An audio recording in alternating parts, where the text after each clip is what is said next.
Hello दोस्तों, इस video में हम सीएमए इंटर कॉस्ट अकाउंटिंग का मार्जिनल कॉस्टिंग का इलस्ट्रेशन नंबर 1 से बनने वाले हैं।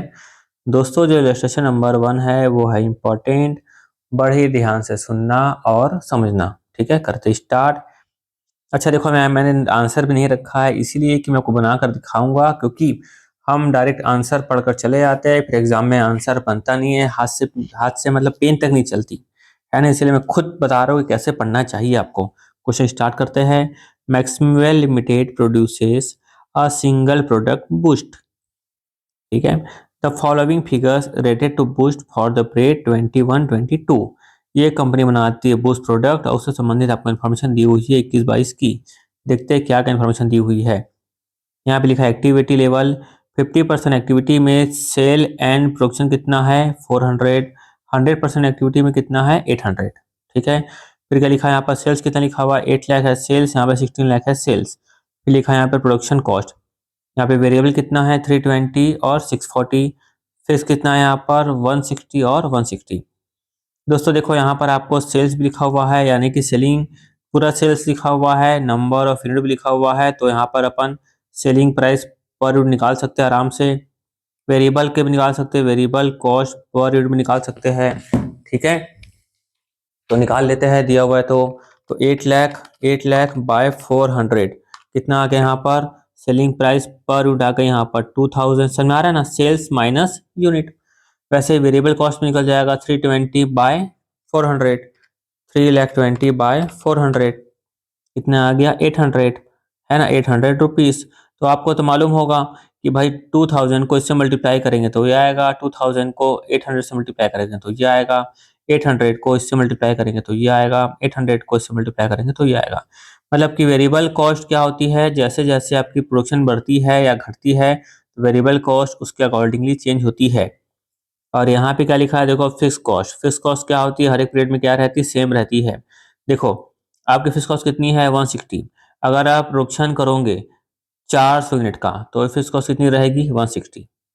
अगर आप प्रोडक्शन करते हो 800 का तो फिक्स कॉस्ट कितनी रहेगी 160। तो फिक्स कॉस्ट 100% की कैपेसिटी तक हमेशा क्या रहती है सेम।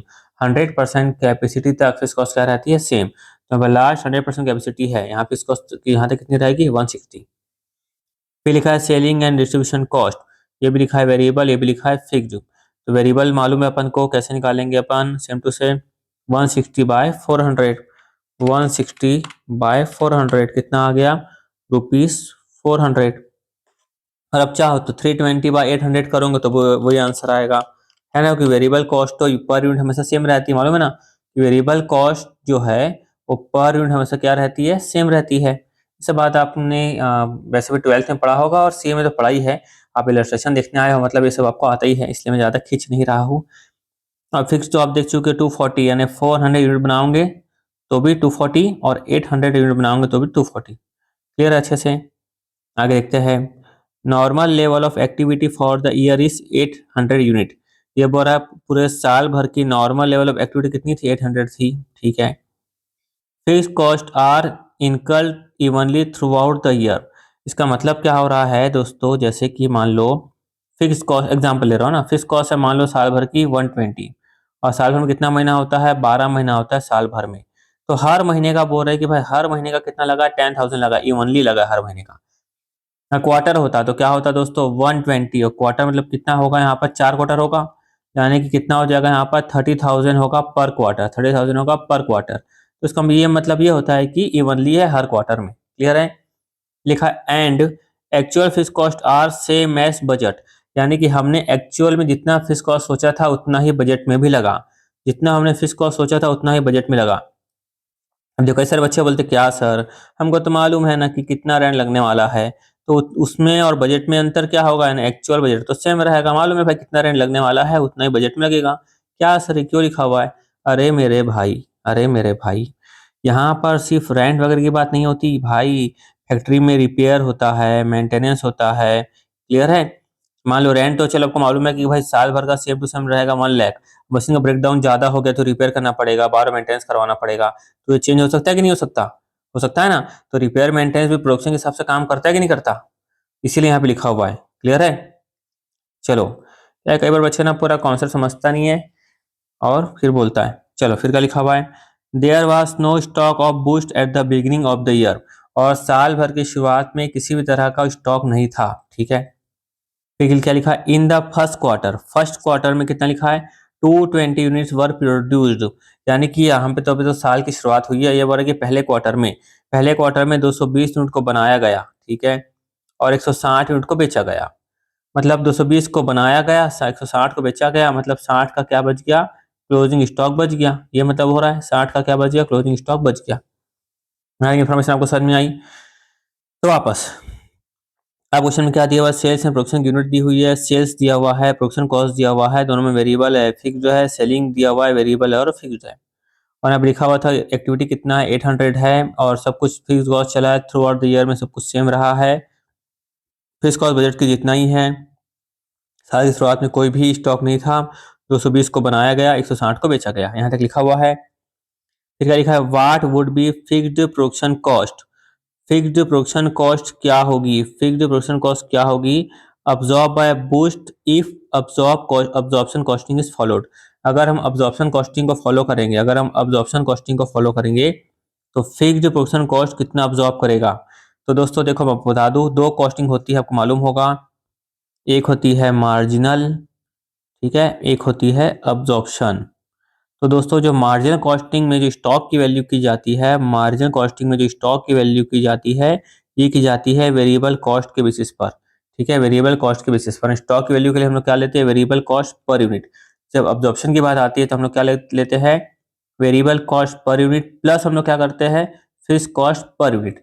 क्यों, इसका रीजन क्या है कि मान लो कि एग्जाम्पल के लिए कोई एग्जाम्पल लेता हूँ, हाँ, मान लो कि आपने किचन लिया रेंट में, किचन लिया आपने रेंट में, कितना था रेंट, मान लो इसका 10,000 रेंट था। और आपने सोचा कि भाई मैं नंबर ऑफ टिफिन बनाकर कितना बेचूंगा, आपने सोचा कि भाई मैं 1000 टिफिन तो बनाऊंगा ही बनाऊंगा। तो अल्टीमेटली आपने आपने जो किचन लिया था, क्यों लिया था, आपने टिफिन को बनाने के लिए लिया था, है ना, टिफिन का काम करने के लिए लिया था। तो आप सोचते कि भाई कितना अब्जॉर्ब होगा, अब्जॉर्ब पर यूनिट कितना होगा यहाँ पर, यानी एग्जाम्पल दे रहा हूँ, 10,000 रुपीज किचन का रेंट था, कितना टिफिन बनाया आपने, 1000 टिफिन बनाया। तो एक टिफिन में कितना फिक्स कॉस्ट को ऐड करोगे, ₹10 को। यानी आपकी सोच क्या रहती है कि मान लो टिफिन का बनना कितना लगा, टिफिन में मतलब जो खाना बनाओ 50 रुपए का, प्लस जो मैं काम चालू किया था, जो मैं रेंट लिया हूँ खास इसी चीज के तो लिया हूँ, तो इसमें 10 रुपए जोड़ देता हूँ, तो मेरी कॉस्ट कितनी हो गई, टिफिन की 60 रुपए मेरी कॉस्ट हो गई ये। और मार्जिनल कॉस्टिंग में क्या किया जाता है, सिर्फ वेरिएबल कॉस्ट, यानी कितना है, 50 रुपए, इसी को यहाँ पर लिया जाता है। ये बात आई होप आपके क्लियर हो गई होगी, क्लियर है। वापस अपन आते हैं, हालांकि आपको सब आता होगा, आई होप, आई नो, है ना, आपको आता ही होगा, पक्की बात है, यहाँ तक आए हो तो। वापस देखते हैं, फिर मैं इसलिए बताता हूँ कि आपको रिवाइज हो जाए। What would be the fixed production cost absorbed by boost if absorption costing is followed? तो जब लिखा है ना कि कितना अब्जॉर्ब करेगा, तो कितना अब्जॉर्ब, देखो अब कोई भी चीज अब्जॉर्ब कैसे होगी, अगर आपका जितना एक्चुअल प्रोडक्शन होगा उसके बेसिस पर ही अब्जॉर्ब होगी। आपका कितना एक्चुअल प्रोडक्शन होगा उसके बेसिस पर अब्जॉर्ब होगी, नहीं तो कैसे अब्जॉर्ब होगी। इसका फॉर्मूला क्या बनता है मालूम है दोस्तों, इसका फॉर्मूला बनता है एक्चुअल प्रोडक्शन। क्या फॉर्मूला बनता है इसका, एक्चुअल प्रोडक्शन इनटू अपन क्या करेंगे, अपन अब्जॉर्ब करना है। जब अब्जॉर्प्शन कॉस्टिंग फॉलो किया है, क्या लिखा है देखो, फिक्स्ड प्रोडक्शन कॉस्ट, क्या लिखा है, फिक्स्ड प्रोडक्शन कॉस्ट।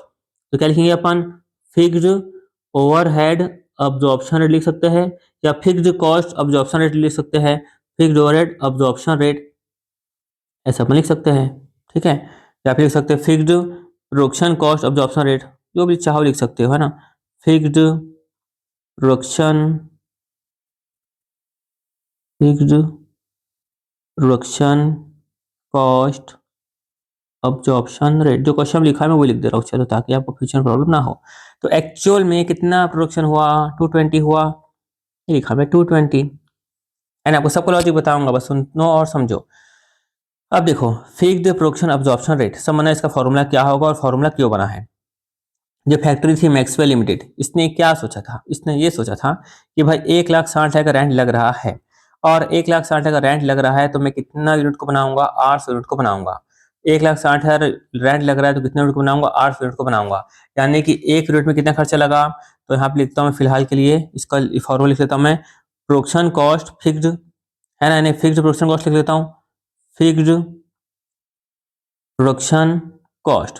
इसका एक और वर्ड लिखा लिखा रहता है मालूम है क्या, बजटेड। क्या लिखेंगे अपन, बजटेड प्रोडक्शन कॉस्ट। क्यों, क्योंकि दोस्तों मैंने बताया था ना कि हमने सोचा, यहाँ पे क्या लिखा था, अभी समझाया था, देखो यहाँ पर ये कि बजट और फिक्स का क्या है, बजट और फिक्स कॉस्ट यहाँ पे क्या है, सेम।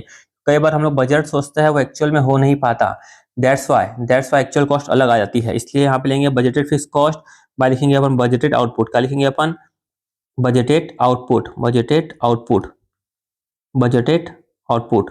तो यहाँ पे एक्चुअल प्रोडक्शन कितना होगा 220, 220 लिखा into budgeted fixed production cost कितनी थी दोस्तों, यहाँ पर बजटेड कितना था, यहाँ पर 180 बाय कितना कर देंगे अपन 800, 160 था ना, 160 बाय 800। इसका लॉजिक समझ में आया, 1,60,000 बाय 800 कि भाई हमने यहाँ पर जो काम चालू किया था, हमने ये सोचकर किया था ये वाला काम कि भाई 160 का खर्चा लगेगा तो 800 यूनिट को बनाएंगे हम लोग, क्लियर है। तो यहाँ पर हमारा निकल जाएगा 220 इंटू करेंगे 200, कितना आ जाएगा 44,000, 44,000। अब समझना, यानी कि जो यहाँ पर 220 का प्रोडक्शन हुआ है, तो 220 का प्रोडक्शन होने के बाद भाई हमारा 44,000 तो अब्जॉर्ब हो गया। अब क्लियर हुआ, 220 का जो प्रोडक्शन हुआ है भाई, उसमें हमारा चलो भाई 44,000 तो अब्जॉर्ब हो गया। बाकी कितना बचा है उतना बाकी अब्जॉर्ब करेंगे, 160 माइनस 44,000 कितना बच गया, 126 बच गया ना, 1,16,000 बच गया ना। तो उसको बाद में अपन अब्जॉर्ब कर लेंगे, उसको अपन क्या कर लेंगे, बाद में अब्जॉर्ब कर लेंगे। फिलहाल जितना बन गया उतने में क्या कर लो, अब्जॉर्ब कर लो। बोले इसमें इतने में क्या कर दिया जाएगा, चार्ज कर दिया जाएगा, इसका मतलब ये है। खैर अपन आगे और करेंगे, क्वेश्चन क्लियर हो जाएगा। इतना क्लियर हुआ ना, बस आगे बढ़ो। What would be the under or over recovery of overhead during the period, यानी कि यहाँ पर फिलहाल कितनी रिकवरी हुई। आप ये देख सकते हो कि भाई जितना प्रोडक्शन हुआ 44,000 को मैं प्रोडक्शन में चार्ज करूंगा। मेरा प्रोडक्शन कितना हुआ 220, तो मैं क्या करूंगा 220 में, मैं 220 में जो प्रोडक्शन है उसमें इसको चार्ज कर दूंगा। ठीक है, यहाँ तक बात क्लियर हो गई ना, इसमें तो कोई डाउट नहीं है। इतना मैं क्या कर दूंगा, चार्ज कर दूंगा। तो चार्ज करने प्रॉब्लम तो नहीं है अपन को यहाँ पर। तो यहाँ पर देखो अपन को बच्चों, यहाँ पर अपन को एक्चुअल एक्चुअल कितना लगा था, अपन को यहाँ पर क्या देखेंगे, एक्चुअल फिक्स्ड प्रोडक्शन ओवरहेड कितना हुआ था, एक्चुअल फिक्स्ड प्रोडक्शन ओवरहेड कितना था, और हमने क्या किया, अब्जॉर्ब कितना किया, हमने क्या किया, अब्जॉर्ब कितना किया। क्लियर है अच्छे से, हमने अब्जॉर्ब कितना किया, ये तो तभी तो मालूम चलेगा कि अंडर रिकवरी की वो रिकवरी है। हमने अब कितना अब्जॉर्ब किया, 44,000 अब्जॉर्ब किया। लेकिन एक्चुअल अपने अपने कितना टाइम तक काम किया दोस्तों, आपने काम किया पर क्वार्टर। हमने यहाँ पे काम किया क्वार्टर, ये काम किया क्वार्टर, हमने काम किया क्वार्टर क्वार्टर, ये लिखा है ना क्वार्टर, तो हमने काम किया क्वार्टर। तो साल भर का कितना होता है दोस्तों, साल भर का होता है 1,60,000। तो एक क्वार्टर के लिए कितना लेंगे अपन, 3/12, यानी ये जो है पूरे के पूरे 12 महीने का है, तो 3 महीने का कितना होगा ऐसा। ठीक है, और अपन कैसे कर सकते हैं, 1,60,000 इंटू 1/4 ऐसा भी कर सकते हैं। तो 1,60,000 बाय 4 यह है अपना 40,000, यानी कि एक्चुअल में खर्चा कितना हुआ हमारा पर क्वार्टर का 40,000, और अब्जॉर्ब कितना हुआ 44,000। तो ज्यादा अब्जॉर्ब हो गया ना, तो इसको क्या बोलेंगे अपन, क्या बोलेंगे, ओवर, क्या बोलेंगे, over recovery, over recovery. Clear है, ऑफ क्या है ये, ओवरहेड या कॉस्ट कितना है 4,000, कितना हो गया 4,000। यहां तक बात आपको क्लियर हो गई होगी। फिर क्या लिखा हुआ है, what would be the profit as per absorption costing, what would be the profit as per margin costing. ये अगर अब्जॉर्प्शन कॉस्टिंग को फॉलो करेंगे तो क्या प्रॉफिट होगी। तो दोस्तों देखो यहाँ पर आपको पूरा दिया हुआ है कि भाई सेलिंग प्राइस कितनी थी, सेलिंग प्राइस कितनी थी 2,000। आपको यहाँ पे वेरिएबल कॉस्ट भी दिया हुआ है, सब कुछ दिया हुआ है। लेकिन समस्या ये नहीं है, समस्या ये है कि भाई प्रॉफिट निकालना तो कोई बड़ी बात नहीं है, लेकिन यहाँ पर अब्जॉर्प्शन कॉस्टिंग का मैं आपको शॉर्टकट तरीका बता रहा हूँ, उस तरीके को आप ध्यान रखना ताकि आपको एग्जाम में प्रॉब्लम ना हो। क्या लिखा है वापस देखो, अब्जॉर्प्शन कॉस्टिंग के हिसाब से प्रॉफिट कितनी होगी और मार्जिन कॉस्टिंग के हिसाब से प्रॉफिट कितनी होगी। तो देखो एकदम आसान तरीका बता रहा हूँ अब्जॉर्प्शन कॉस्टिंग के हिसाब से प्रॉफिट निकालने का। ठीक है, वो तरीका अपना लेना और आपको समझ में आ जाएगा। ठीक है, लिख लेता हूँ, प्रॉफिट फॉर द, कौन सा था, क्वार्टर था ना, क्वार्टर, किसके हिसाब से निकालना है अपन को, अब्जॉर्प्शन कॉस्टिंग के हिसाब से निकालना है, अब्जॉर्प्शन कॉस्टिंग। ठीक है, देखो मेरा तरीका एकदम सिंपल तरीका है ताकि आपको प्रॉब्लम नहीं होगी। ये लिखा मैं, सेल माइनस कर दूंगा adjusted COGS, sale minus adjusted COGS, उसके बाद ये आ जाएगा हमारा कि ग्रॉस प्रॉफिट। इसके लिए बना देंगे अपन नोट नंबर 1। फिर अपन माइनस कर देंगे और कौन से खर्चे थे यहाँ पर माइनस जो भी दिख रहा है, ये कौन सा माइनस था, ये selling and distribution cost variable और फिक्स्ड। सेलिंग एंड डिस्ट्रीब्यूशन ये लिखा मैं वेरिएबल और ये लिखा मैं यहाँ पर फिक्स्ड, सिंपल। इसके बाद यहाँ पर माइनस करने के बाद ये हमारा क्या आ गया, प्रॉफिट। हाँ, कितना सिंपल है देखो। क्वार्टर में आपने कितनी सेल की उतना अपन लिख देंगे। कितना सेल किया बोल रहा है यहाँ पर, 160 को सेल किया बोल रहा है, 160 देखो यहाँ पर दिख रहा होगा। वन प्रोड्यूस किया, 160 को सोल्ड किया, ठीक है। तो लिख देंगे अपन 160। तो यहाँ लिखा मैं 160। और सेलिंग प्राइस पर यूनिट कितनी थी, 2000 थी सेलिंग प्राइस पर यूनिट। तो 160 इंटू कर देंगे 2000, 160 इंटू 2000 कितना आ गया, 3,20,000 यहाँ पर आ गया। फिर यहाँ पर एडजस्टेड सीओ जिसके लिए बना लेंगे अपन नोट नंबर 1। ये तो बचपन से अपन को आता है एडजस्टेड सीओ जिस बनाना, कैसे निकालते थे अपन, ओपनिंग प्लस यहाँ पे परचेस की जगह क्या लिख देंगे अपन, प्रोडक्शन, ठीक है, माइनस क्या लिख देंगे, क्लोजिंग। ओपनिंग कुछ था क्या, नहीं, लेकिन प्रोडक्शन में अपन को ध्यान क्या रखना है, कितना प्रोडक्शन किया हमने, 220। लेकिन अब यहाँ पर किससे मल्टीप्लाई करें, मैं बताया था कि जब स्टॉक की वैल्यूएशन करना है अब्जॉर्प्शन कॉस्टिंग में, तब हम लोग यहाँ पर क्या लेते हैं, मिटा दिया क्या भाई मैं, ये स्टॉक की जो वैल्यू करते हैं अपन अब्जॉर्प्शन कॉस्टिंग में, कलर चेंज कर देता हूँ, मार्जिनल स्टॉक ऑफ, वो खतरनाक दिख रहा है चलो यहाँ पर जब स्टॉक की वैल्यूएशन करते हैं अपन, स्टॉक की वैल्यूएशन करते हैं मार्जिनल कॉस्टिंग में तो लेते हैं variable cost per unit, absorption में क्या लेते हैं, variable cost plus fix cost per unit. क्योंकि अब्जॉर्प्शन कॉस्टिंग वाला ये सोचता है कि भाई मैंने खोला था टिफिन सेंटर, तो क्यों खोला था, टिफिन को बनाने के लिए, तो क्यों ना टिफिन में शामिल कर दूं कॉस्ट को। क्लियर है। तो अपने ऊपर वेरिएबल कॉस्ट कितनी निकली थी दोस्तों, वेरिएबल कॉस्ट कितनी निकली थी, 800, ये निकली थी वेरिएबल कॉस्ट, ठीक है।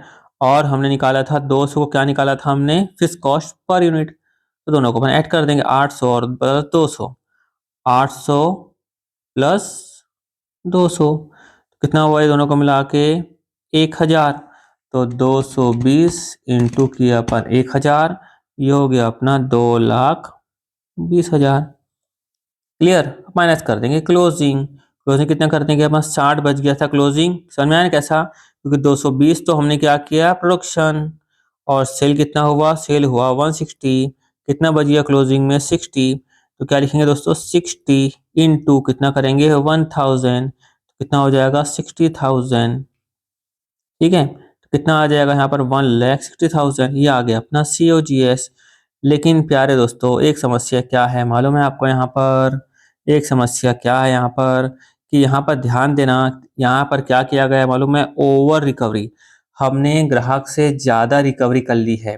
तो सही है क्या, नहीं, हमको अप्रोप्रिएट रिकवरी करनी चाहिए, मार्केट में कितनी कॉम्पिटिशन है। तो ओवर रिकवरी को क्या कर देंगे अपन, माइनस कर देंगे, अंडर रिकवरी को क्या कर देंगे, प्लस, क्योंकि भैया मार्केट में इतनी कॉम्पिटिशन है, ग्राहक से इतना ज्यादा रिकवरी करेंगे तो कॉम्पिटिशन सर्वाइव नहीं कर पाएंगे फिलहाल के लिए, ऐसा समझ लो। और ये समझना ज्यादा सही है, कितना था 4000, तो माइनस कर दूंगा मैं कितना, 4000।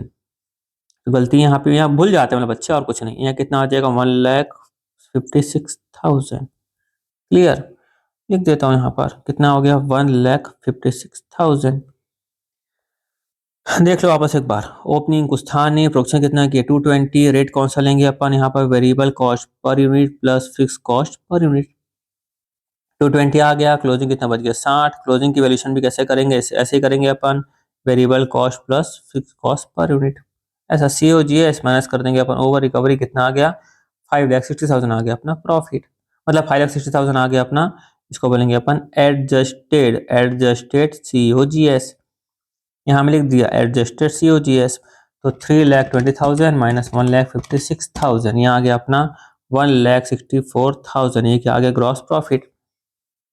तो सेलिंग एंड डिस्ट्रीब्यूशन में आपको वेरिएबल भी दिया हुआ है, फिक्स भी दिया हुआ है, दोनों को लिख लो चुपचाप। वेरिएबल कितना आएगा, 160 लिखेंगे क्या, नहीं, जितना बेचा उसके हिसाब से लिखेंगे अपन, कितना बेचा आपने, 160 बेचा, है ना, और एक यूनिट कितना था, 400। तो 160 इंटू कितना हो जाएगा दोस्तों, 400, है ना। ध्यान देना भाई, वेरिएबल लिखा है कि फिक्स लिखा है। वेरिएबल मतलब यूनिट के हिसाब से वेरी होता है ना। सेलिंग मतलब जितना आपने सेल किया, सेल कितना किया, 160, तो 160 सेल किया, तो सेल जितना किया है उसके हिसाब से तो चार्ज होगा ना, कि प्रोडक्शन के हिसाब से चार्ज कर दोगे, हाँ, है कि नहीं। कितना आ गया, 64,000। और फिक्स कितना था, यहाँ पे ऊपर कितना लिखा था, फिक्स 240, 240 लिखा था पूरे साल भर का। हमने कितना काम किया एक क्वार्टर में, तो 240 था पूरे साल भर का।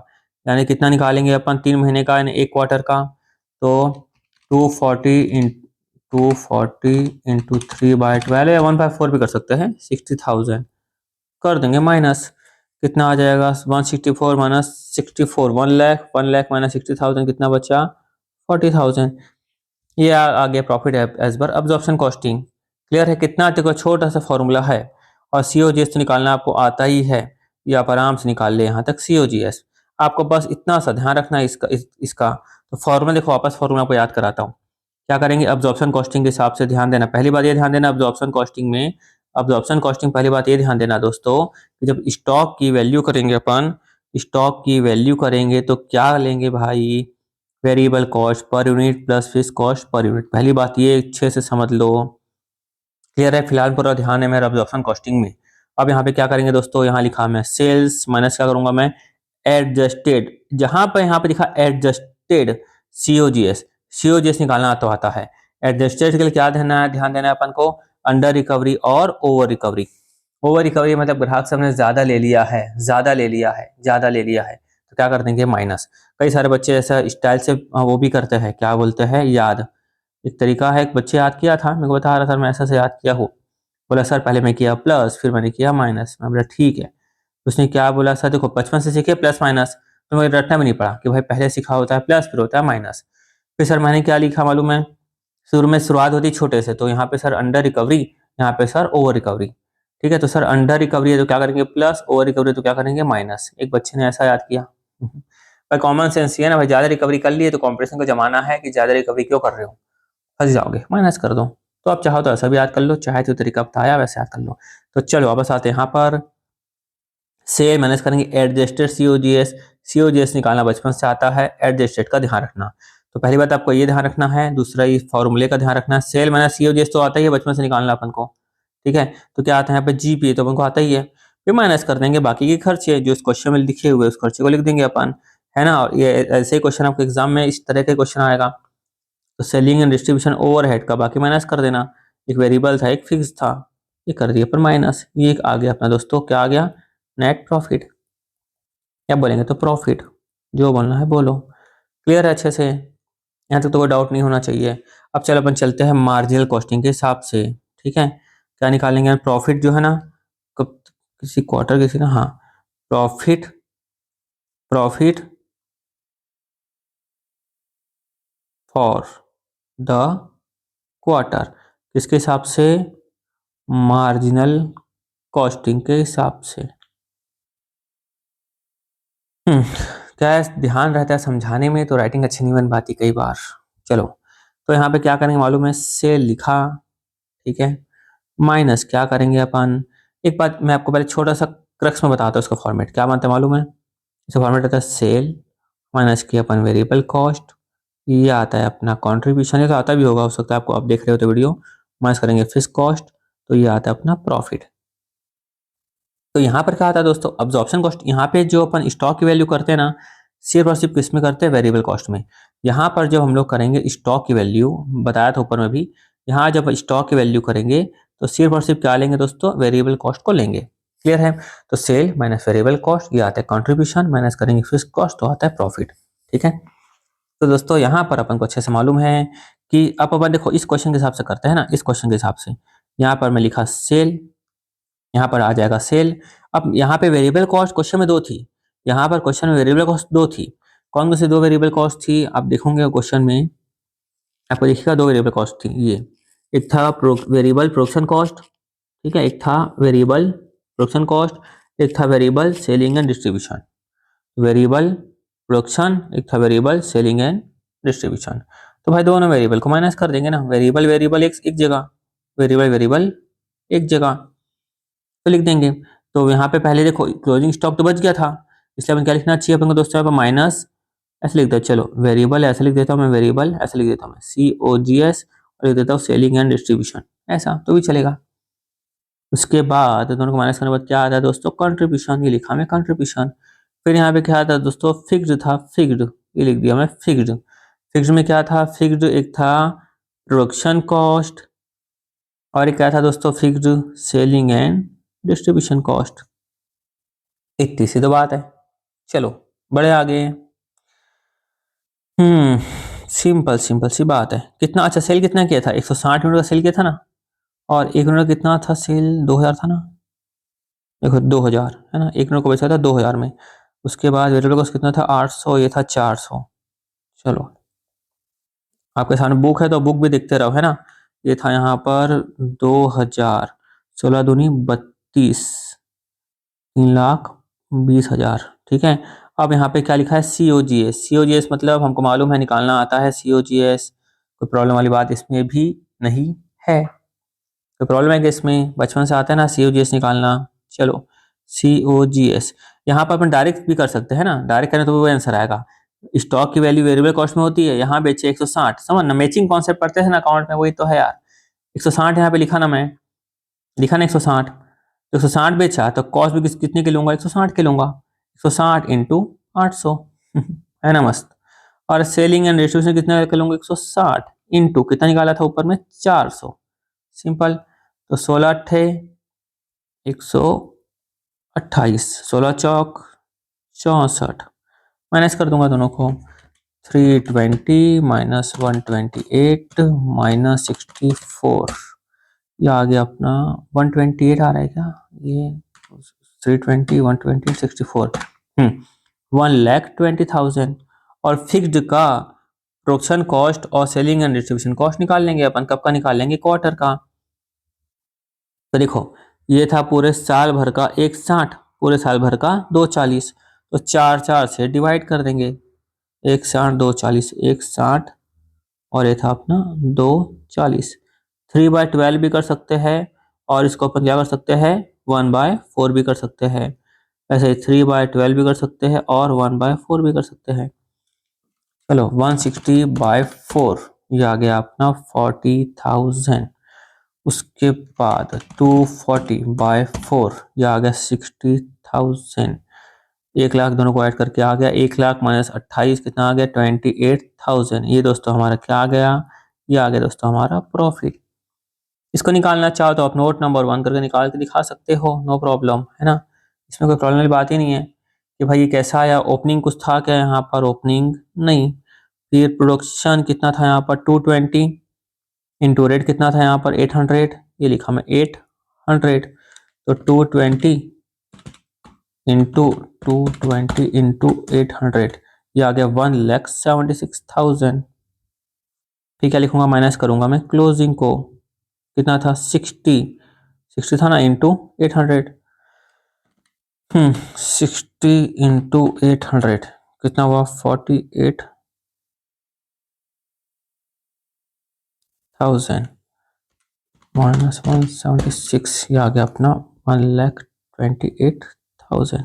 ठीक है चलो, जैसा भाई स्टॉक की वैल्यू किसमें करेंगे अपन, यहाँ पर ये ओपनिंग लिख देते प्रॉपर वे में, ओपनिंग डैश, वही बताया था स्टॉक की वैल्यू किसमें करेंगे अपन, यहाँ पर वेरिएबल कॉस्ट के बेसिस पर करेंगे स्टॉक की वैल्यू।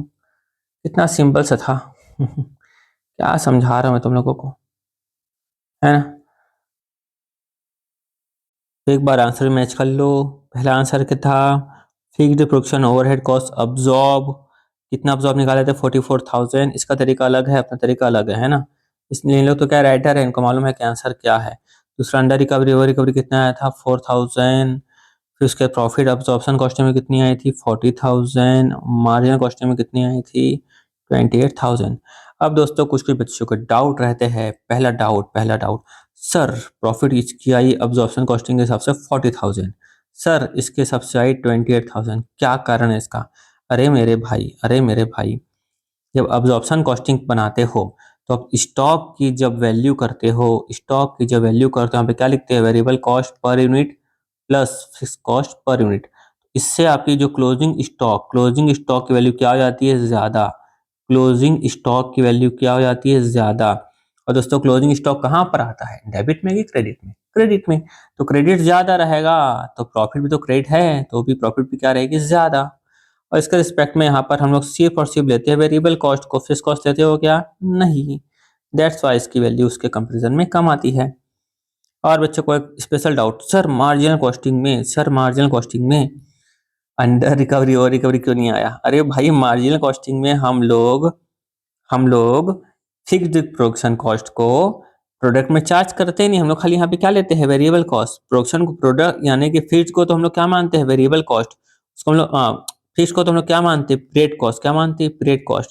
उसको डायरेक्ट हम लोग अलग से मैनेज कर देते हैं, है ना। हम लोग वहां अब्जॉर्प्शन में किसको मानते हैं, प्रोडक्ट की कॉस्ट में ऐड करते हैं। अब्जॉर्प्शन में क्या करते हैं, प्रोडक्ट की कॉस्ट में ऐड करते हैं। यहाँ पर क्या मानते हैं, पीरियड कॉस्ट। जब प्रोडक्ट की कॉस्ट में ऐड करते ही नहीं है, जो प्रोडक्ट कॉस्ट में ऐड करते ही नहीं है, तो अंडर रिकवरी ओवर रिकवरी का आएगा। हम लोग क्या करते हैं, डायरेक्टली यहाँ पे पकड़ा उठाया माइनस। मार्जिनल में क्या करते हैं अपन, मार्जिनल में क्या करते हैं अपन, ये डायरेक्ट कितना है, इतना खर्च लगाना, ले माइनस।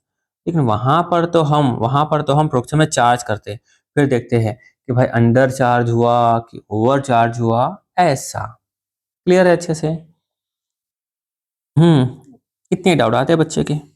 चलो, कितना टाइम हो गया, ओफो, आधे घंटे से ऊपर लग गया इसको समझाने में, बहुत डिटेल में समझा दिया मैं इसीलिए। चलो, थैंक यू। अगला इलस्ट्रेशन करेंगे नेक्स्ट क्लास में।